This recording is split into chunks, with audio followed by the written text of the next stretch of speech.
آج سے 4000 سال پہلے جب حضرت ابراہیم علیہ السلام نے کعبۃ اللہ کو تعمیر کیا تو کعبۃ اللہ کی تعمیر کے بعد اللہ عز و جل نے ایک حکم ارشاد فرمایا. اللہ نے ارشاد فرمایا وَأَذِّن فِي النَّاسِ بِالْحَجِّ، اے میرے بندے ابراہیم لوگوں کو حج کے لیے بلا، لوگوں کو حج کے لیے دعوت دے، حج کی دعوت دے، اذان دے، صدا لگا، لوگوں کو بتا. ابراہیم علیہ السلام نے اللہ کی بارگاہ میں عرض کی ہے میرے اللہ یہ ایسی جگہ ہے یہاں نہ کوئی انسان ہے، کوئی مخلوق نہیں ہے، میری صدا کون سنے گا، میری آواز کون سنے گا، میری آواز تیری مخلوق تک کیسے پہنچے گی؟ اللہ نے جواب دیا صدا لگانا تیرا کام ہے، آواز پہنچانا میرا کام ہے.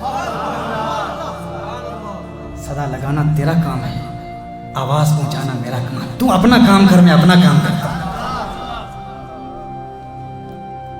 حضرت ابراہیم علیہ السلام نے ایک روایت کے مطابق کعبۃ اللہ پر کھڑے ہو کر جتنی آواز بلند کر سکتے تھے آواز بلند کی اور لوگوں کو بلایا اللہ کا گھر تعمیر ہو چکا ہے، آؤ اللہ کے گھر کا حج کرو. پھر اس کے بعد جبل صفا پہاڑی پر حضرت ابراہیم علیہ السلام نے اللہ کی مخلوق کو دعوت دی، صدا لگائی آؤ اللہ کے گھر کا حج کرو. پھر جبل قبیس پر حضرت ابراہیم علیہ السلام کھڑے ہو گئے، بلند آواز میں صدا لگائی آؤ اللہ کے گھر میں آ جاؤ، اللہ کے گھر کا حج کرو، اللہ کے گھر میں آ کر اللہ کی عبادت کرو.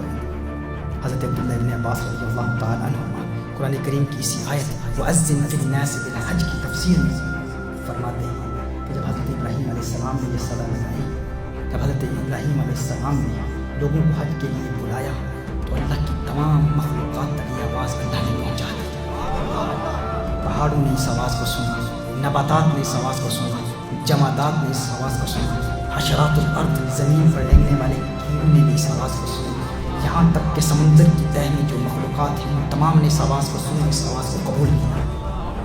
امام مجاہد حضرت عبداللہ ابن عباس رضی اللہ تعالیٰ عنہ کے شاگرد ہیں، وہ اس قرآن کریم کی اسی آیت کی تفسیر میں امام مجاہد فرماتے ہیں کہ حضرت عبداللہ ابن عباس رضی اللہ تعالیٰ عنہ نے فرمایا کہ اللہ کی مخلوق میں جس کی تقدیر میں اللہ نے حج لکھا ہوا ہے، جس کی تقدیر میں حج لکھا ہوا ہے اللہ کے علم میں، آپ میں سے جو لوگ حج کر چکے ہیں، حج ادا کر چکے ہیں یا قیامت تک جو حج ادا کریں گے یا ماضی میں 4000 سال سے یہ حج کا سلسلہ جاری ہے، ماضی میں جن لوگوں نے حج ادا کیا ہے، حضرت عبداللہ ابن عباس رضی اللہ تعالیٰ عنہ فرماتے ہیں جس کی تقدیر میں حج لکھا ہوا ہے ہر اس شخص کی روح نے حضرت ابراہیم علیہ السلام کی آواز پر کہا لبیک اللہم لبیک.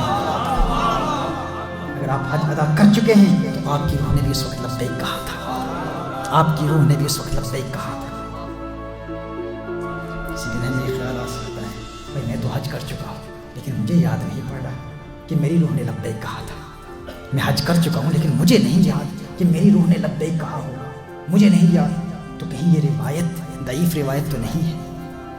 ایسا ذہن میں خیال آ سکتا ہے نا کہ ایسا بھی ہو سکتا ہے مجھے نہیں یاد آ رہا. بھائی اگر ہماری ارواح میں حج کر چکا ہوں لیکن میری روح کو یاد نہیں ہے، میری روح کو علم نہیں ہے، مجھے کوشش کر رہا ہوں لیکن مجھے یاد نہیں کہ 4000 سال پہلے میری روح موجود تھی اور ابراہیم علیہ السلام نے کہا کہ اللہ کے گھر کا حج کرو، میں حج کر چکا ہوں. آپ کہتے ہو کہ جن کی تقدیر میں حج لکھا ہوا ہے ان تمام ارواح نے لبیک کہا تھا لیکن مجھے یاد نہیں. تو اس بنیاد پر اس روایت کا انکار نہیں کیا جا سکتا، کیونکہ اگر اس بنیاد پر اس روایت کا انکار کریں گے تو ایک اور بات ہے جو قرآن سے ثابت ہے،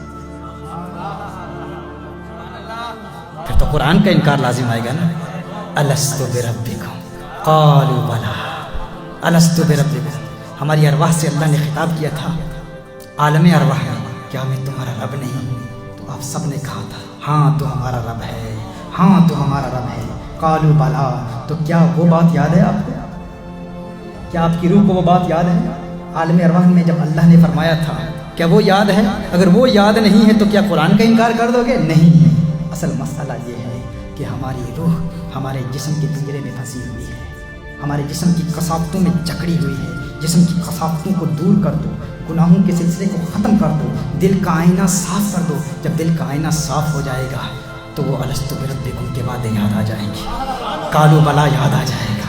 دل کی گندگی، دل کی ناپاکی، دل کی پلیدی کو دور کر دو. بلے شاہ کہتے ہیں کن فیکون جد رب فرمایا اسی بھی اتھے حاصل. کن فیکون جد رب فرمایا اسی بھی اتھے حاصل. قالوا بلا اسی کنی سنیا کوئی گونگے ڈورے نہ سے.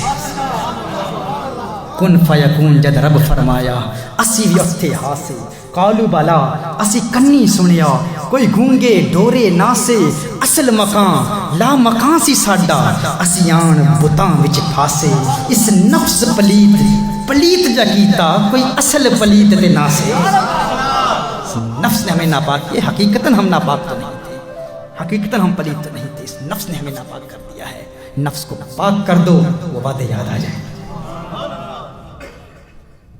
کیا کہہ رہا تھا حضرت ابراہیم علیہ السلام نے آواز بلند کی تو اللہ عز و جل نے جو قیامت تک حج کرے گا اللہ عز و جل نے ہر اس شخص تک یہ پیغام پہنچا دیا اور ہر اس روح نے ابراہیم علیہ السلام کی آواز پر لبیک کہا محترم احبہ ایک ایسی عظیم الشان عبادت ہے ایسی عظیم عبادت ہے اللہ کے اس پیارے کی آواز پر تمام مخلوق نے لبیک کہا اس حد تک 4000 سال بیت گئے 4000 سال جس صورت میں بھی حضور اکرم صلی اللہ علیہ وسلم کی بعثت سے قبل جس صورت میں حج ہوتا رہا کبھی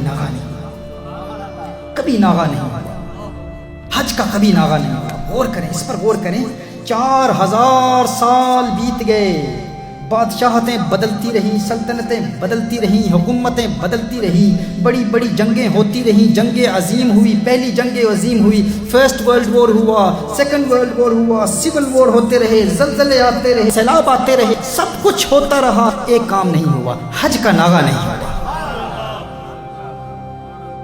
حج کا ناغا کبھی نہیں ہوا حج ہمیشہ ہوتا ہی رہا حج ہمیشہ 4000 سال بیت گئے حج کا ناغا آج دن تک نہیں